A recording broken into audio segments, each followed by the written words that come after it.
Wait, are they actually doing this? Is this for real? Oh God, I think it's actually real. They're going to make a Planet Man's Battle Royale. Who thought this was a good idea? Well, certainly not me. Let's go over why this is a really bad idea.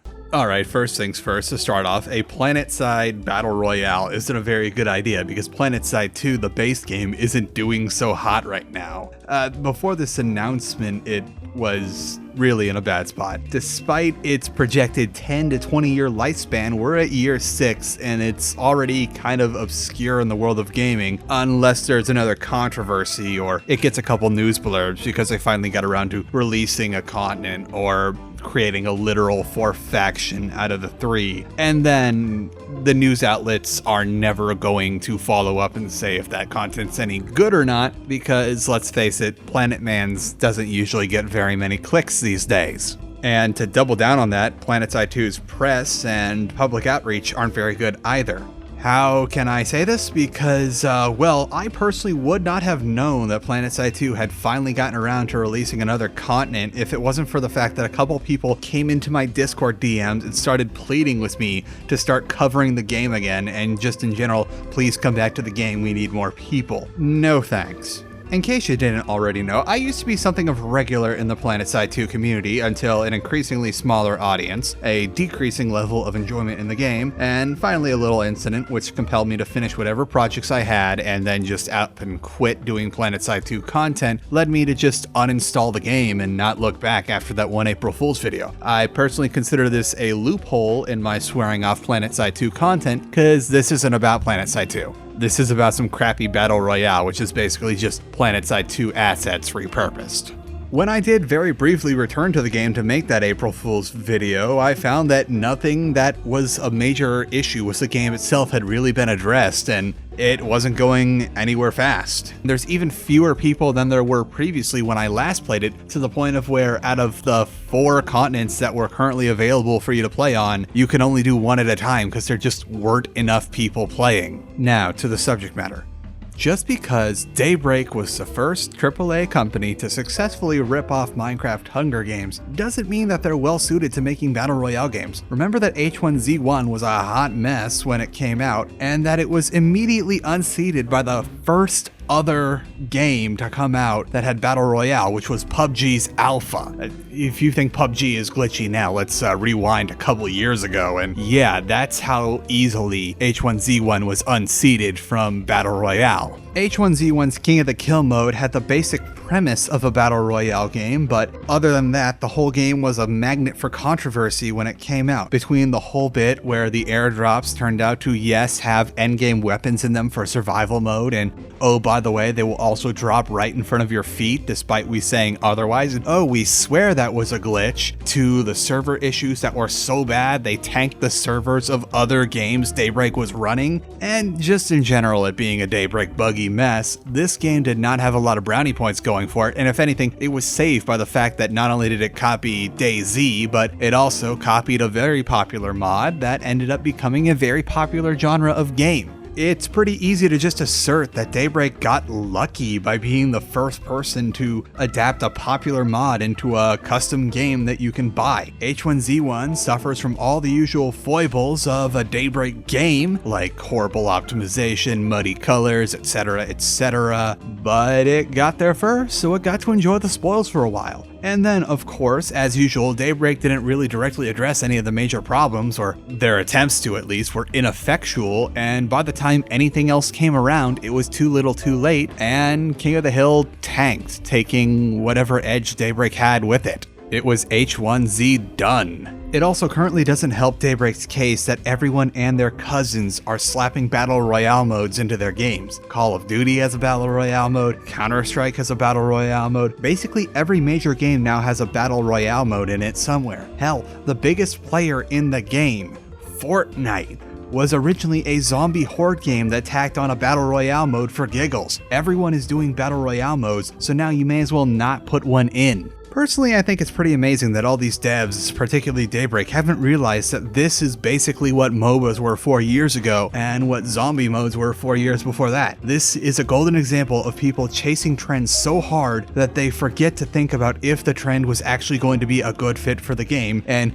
by the time they get their product out, the trend is already gone. And while you could try and assert that Planetside 2 would be a good fit for a Battle Royale mode, which we will address a little more later, you have to remember that Planetside 2 in general plays a bit slower than most of the shooting and Battle Royale games, and the Planetside community isn't all into the Fortnite crowd, and vice versa. I really don't see very many Planetside players trying to get into that whole thing. I could be wrong there, I've been out of the game for a while, but the crowd I ran with seems to be the kind that thinks that's kiddie stuff. This game isn't even out yet, and it's already too little too late for a new contender in the Battle Royale genre. And even if there is time, perhaps, for a new contender in the genre, why would it be Planetside's entry into it? Heck, we've got much better back studios like Valve and Activision putting their entries into the series with Counter-Strike and Call of Duty respectively, so what chance does Planetside have other than just embarrassing itself?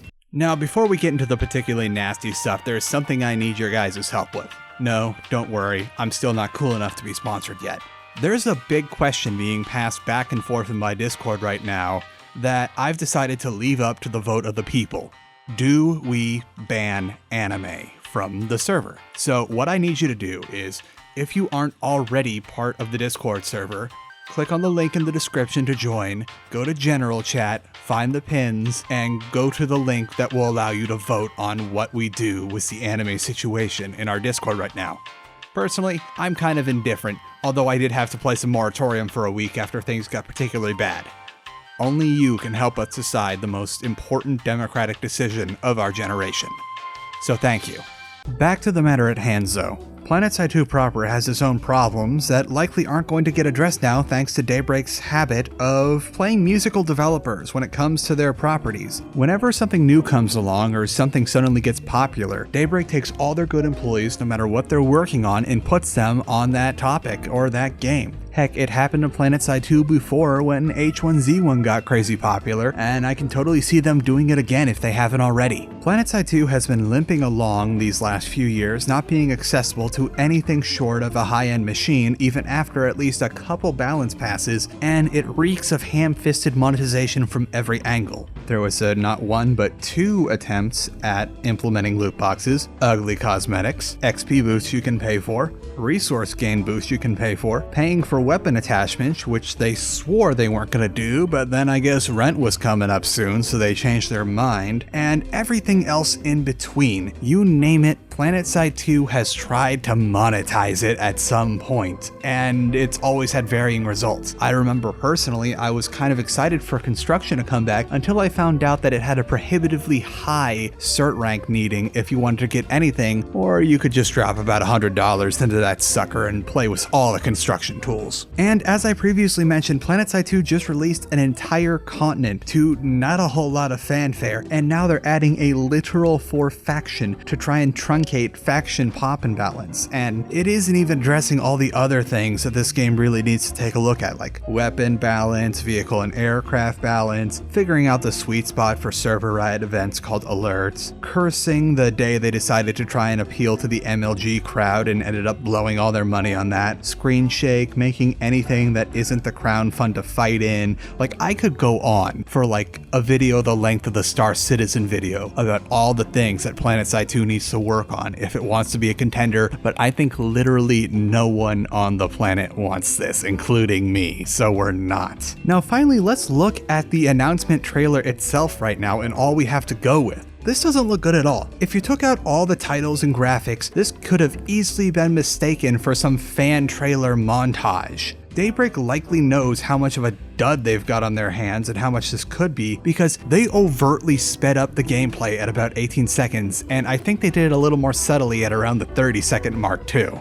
Anyone who's put a few hours into Planetside 2 knows how just boring, slow, and awkward it is running from base to base, and it's kind of funny for the people that actually have played the game to see them speed up the running part at 18 seconds. This also shows no actual gameplay footage of anyone playing this, and I get a feeling this is most likely just normal Planetside 2 footage on a private server they use for development stuff, and maybe they haven't even actually made this Battle Royale mode yet. I could easily believe that just based on the fact that we have seen nothing that is actually unique to a Battle Royale mode in this. Like stuff like the space drops and all that, this is all stuff that's already in Planetside, and really, again, what do we have to prove that the footage here isn't just Planetside 2? And in spite of all this questionable at best trailer footage, they're asking for a $20 pre-order for something that's based on an already free-to-play game. And they're also going to be selling battle passes for new game modes when the game is live. And on top of that, there are pre-order bonuses, which imply that there are going to be cosmetics and boosts, which you can also pay for with real money. And I would not be surprised if those are in or outside of loot boxes, or if there's both. I would not be any less shocked if this game is monetized to the hilt and they try to nickel and dime it anywhere they can. Quality of product be damned. I'd also like to believe that maybe this was a strategic move planned out years in advance, which for some reason they have no actual gameplay to show for yet, and that's the reason why we didn't immediately see it, despite the fact that, yes, you could argue that Planetside 2 is a pretty good fit for a Battle Royale if they fix literally everything about the game. One last thing I'm going to call before this video is over.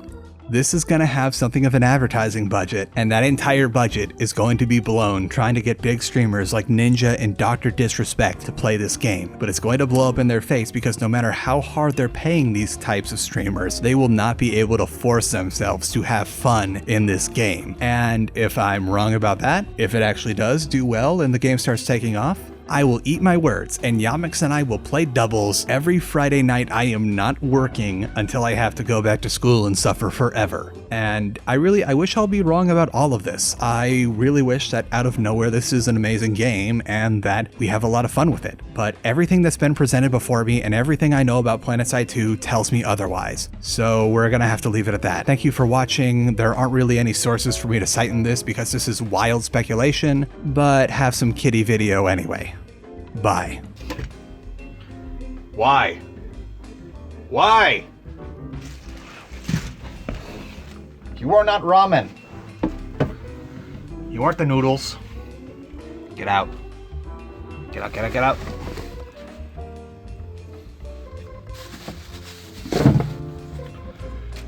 At least they were in the bag.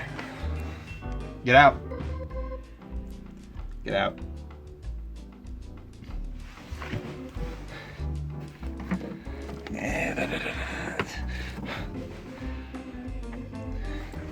You little twerp, get out. How did you even get in here? This was closed.